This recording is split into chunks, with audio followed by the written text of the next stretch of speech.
अस्सलाम वालेकुम नाजरीन, एक नए वीलॉग के साथ आपकी खिदमत में हाजिर है। नाजरीन, आज कुछ बड़ी डेवलपमेंट्स हुई हैं। सुप्रीम कोर्ट ऑफ पाकिस्तान में एक अहम मुलाकात हुई है, एक अहम बैठक हुई है। उसके बारे में आपको बताएंगे और उसमें क्या कुछ डिस्कस हुआ और अब उसके बाद क्या होने जा रहा है, उसकी तमाम तर तफसीलात आपको बताएंगे। एक मुलाकात आपको मालूम ही है, गुज़िश्ता रात हुई थी और वो मुलाकात हुई थी साबिक वज़ीर आज़म इमरान खान साहब की सीनियर एडवोकेट लतीफ़ खोसा साहब से। और इमरान खान साहब लतीफ़ खोसा के घर गए, उनसे मुलाकात की। उसके बाद लतीफ़ खोसा साहब ने बाज़ाब्ता तौर पर ऐलान किया कि आइंदा से वो पाकिस्तान तहरीक इंसाफ की लीगल टीम का हिस्सा होंगे।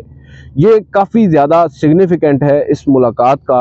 और उसके बाद जो ऐलान किया गया लतीफ़ खोसा साहब की जानिब से, जो कि एक सीनियर कानूनदान है और सीनियर सियासतदान है, पाकिस्तान पीपल्स पार्टी से इनका ताल्लुक़ था कुछ अर्सा कबल तक, मगर आजकल वो इमरान खान के करीब है और इमरान खान की जो जंग है उसमें हमें नज़र आ रहा है कि वो साथ साथ हैं। अभी हाल ही में उनके घर पर एक हमला भी हुआ, कुछ फायरिंग हुई, ताहम कोई नुकसान नहीं हुआ, मगर उसके बाद नज़र ये आ रहा है कि अब लतीफ़ खोसा भी खुलकर इमरान खान साहब की हिमायत में आ गए हैं। अब आते हैं आज की बड़ी खबर पर, जो डेवलपमेंट हुई है बड़ी, उसके बारे में आपको बताएं। सुप्रीम कोर्ट ऑफ पाकिस्तान में अचानक से दो अहम शख्सियात की आमद और उसके बाद चैम्बर में चीफ जस्टिस ऑफ पाकिस्तान से उनकी मुलाकात, ये काफ़ी ज़्यादा अहम है क्योंकि ये दोनों शख्सियात जो हैं वो वाकई में मौजूदा सिनेरियो के अंदर काफ़ी उनकी अहमियत है। एक हैं बैरिस्टर एतजाज़ अहसन, सीनियर कानूनदान, और दूसरे हैं लतीफ़ खान खोसा, जो कि फार्मर गवर्नर पंजाब भी हैं और सीनियर वकील हैं, जिनके बारे में आपको हमने बताया कि वो ऑलरेडी इमरान खान साहब की लीगल टीम का बाज़ाब्ता तौर पर हिस्सा भी बन चुके हैं।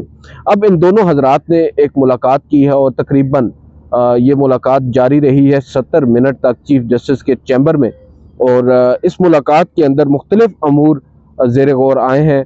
गो के पहले हमने सुबह ये खबर दी ज़राए से कि दो अहम शख्सियात मुलाकात कर रही हैं, मगर बाद अज़ां जब मुलाकात करके ये दोनों हजरात बाहर निकले तो उन्होंने इस बात की तस्दीक की कि उन्होंने मुलाकात की है और जो मुद्दा है वो बुनियादी तौर पर फ़ौजी अदालतों में जो सिविलियंस का ट्रायल है वो रहा है।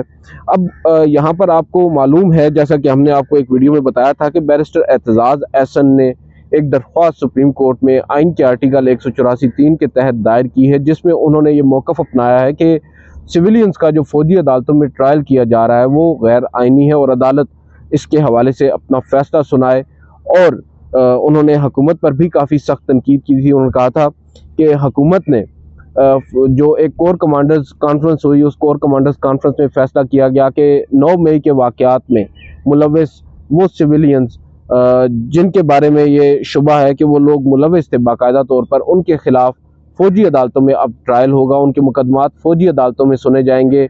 गो कि हमारा अपना एक अदालती निज़ाम, सिविल अदालती निज़ाम मौजूद है और अपना काम कर रहा है, मगर बावजूद इसके स्पीडी जस्टिस, या आप कुछ भी कह सकते हैं, इंसिस्ट किया गया इदारे की जानिब से कि अब इन लोगों का ट्रायल फ़ौजी अदालतों में होना चाहिए।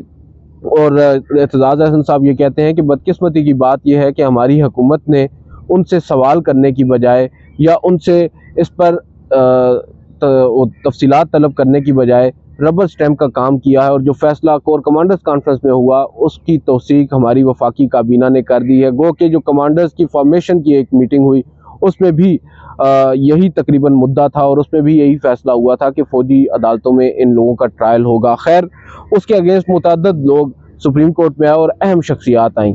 सबसे पहले जो इमरान खान साहब हैं, उन्होंने सुप्रीम कोर्ट का दरवाज़ा खटखटाया। जिस तरह कि आपको याद होगा, जस्टिस उमर बंदयाल साहब कहा करते हैं या कहा करते थे कि इलेक्शन मैटर के अंदर आइन ने सुप्रीम कोर्ट का दरवाज़ा खटखटाया। और अब यहाँ पर फ़ौजी अदालतों के क़याम के ख़िलाफ़ इमरान खान साहब ने जब अदालतों का दरवाज़ा खटखटाया अपने वकील हामिद खान के ज़रिए, तो अदालत ने दरवाज़ा उनके मुंह पर बंद किया और एतराज़ात लगा दिए उनकी दरख्वास्त पर और दरख्वास्त को वापस कर दिया। गो कि इमरान खान साहब के वकील ने उन एतराज़ात के अगेंस्ट एक अपील भी दायर कर रखी है, मगर बज़ाहिर उस दरख्वास्त को एंटरटेन करती हमें अदालत नज़र नहीं आ रही।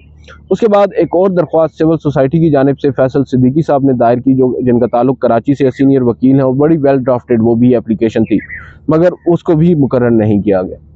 और 2 रोज़ कबल बैरिस्टर एतजाज़ अहसन साहब, जिनके बारे में कहा जाता है कि वो उमर बंदयाल साहब के ज़माना वकालत से उस्ताद भी हैं और उनका बड़ा रिगार्ड करते हैं, वो खुद चल कर आए, उन्होंने एक पिटीशन अपने वकील सलमान अकरम राजा जो कि एक और सीनियर वकील हैं उनके ज़रिए दायर की, और उस दरख्वास्त में उन्होंने बाकायदा तौर पर फ़ौजी अदालतों में सिविलियन का जो ट्रायल है उसकी खिलाफ वर्जी, उसकी आप कह सकते हैं मुखालफत की, और ये कहा कि अदालत इस फ़ैसले को कलअदम करार दे और जो फ़ौजी हुकाम हैं उनको हुक्म दे कि जो सिविलियंस उनकी हिरासत में हैं उनको फौरी तौर पर रिहा किया जाए।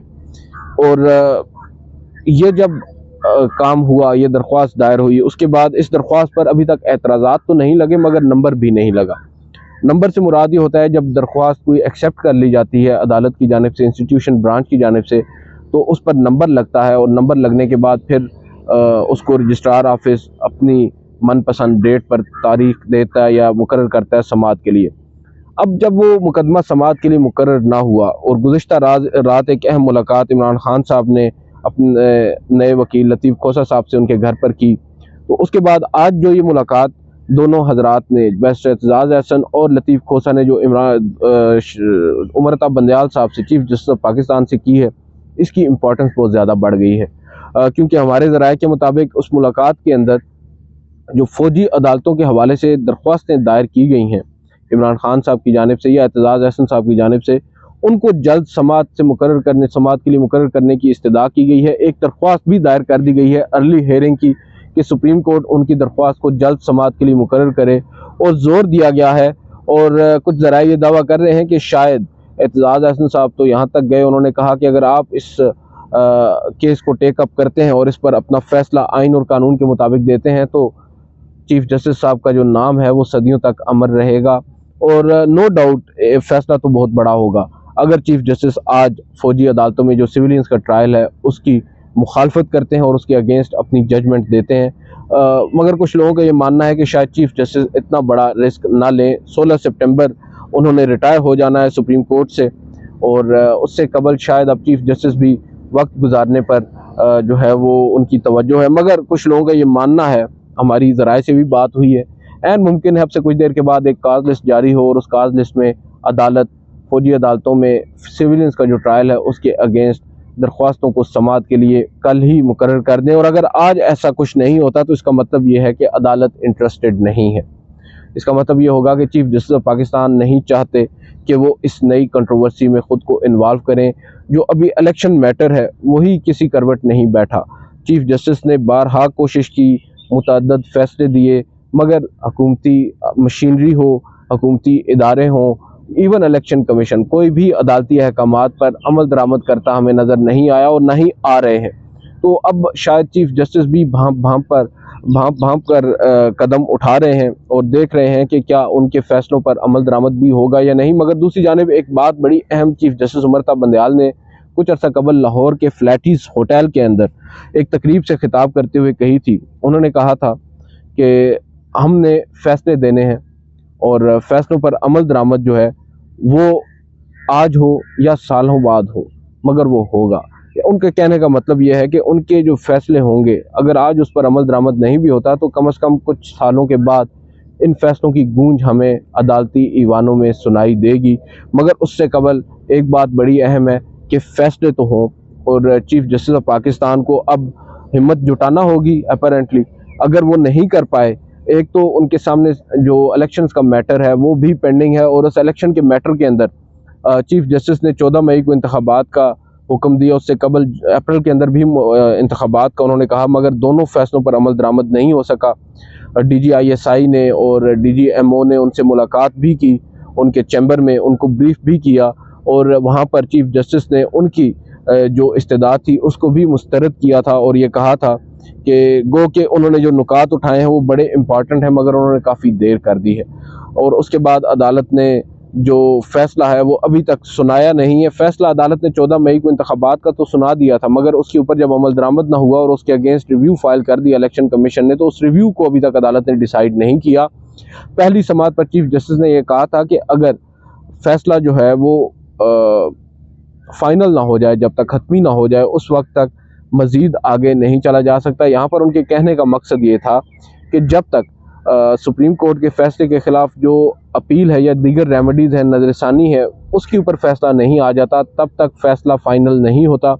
अब इम्कान ये जाहिर किया जा रहा है कुछ हलकों की जानिब से जो चीफ जस्टिस के काफ़ी करीब हैं, वो ये मानते हैं कि शायद चीफ जस्टिस कोई सख्त और बड़ा फैसला देने जा रहे हैं इन रिव्यू पिटिशंस के अंदर ही, जो 14 मई के इंतखाबात के फैसले के खिलाफ सुप्रीम कोर्ट में इस वक्त पेंडिंग है।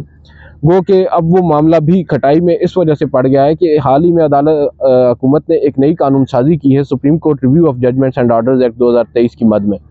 अब उस कानून को जब चैलेंज किया गया, क्योंकि वो कानून जो है उसके अंदर नज़रसानी दरख्वास्तों पर लार्जर बेंच बनाने का कहा गया, और अदालत ऑलरेडी जो 3 रुकनी बेंच मेन फैसला सुनाने वाला था इलेक्शन कमीशन का, उसके अगेंस्ट 3 रुकनी बेंच ही रिव्यू भी सुन रहा था। तो अब अदालत के लिए थोड़ा सा मुश्किल हो गया इस मामले पर समाअत करना, और उन्होंने इस मामले को थोड़ा सा लिंगर ऑन किया और साथ जो review of judgments and orders act के खिलाफ दरख्वास्तें उनको समाअत के लिए मुकर्रर किया। गुज़िश्ता रोज़ उस पर अपना फैसला भी महफूज किया, और जब तक वो फैसला आ नहीं जाता वो कानून तो अपनी जगह पर मौजूद है, क्योंकि अदालत ने उस कानून पर हुक्म इम्तना भी नहीं दिया, उस पर अमल दरामद हो सकता है। और साथ ही अब इलेक्शन मैटर भी पेंडिंग है। तो लग यूँ ही रहा है कि जब तक अदालती फैसला नहीं आ जाता उस नए कानून के खिलाफ, तब तक जो इलेक्शन कमीशन की नज़रसानी दरख्वास्त पर बेंच बना है वो बेंच भी बैठेगा नहीं। या तो अदालत को 5 रुकनी लार्जर बेंच बनाना होगा, या फिर अदालत को पहले फैसला सुनाना होगा। तो बज़ाहिर नज़र यही आ रहा है कि मामलात खटाई की तरफ जा रहे हैं।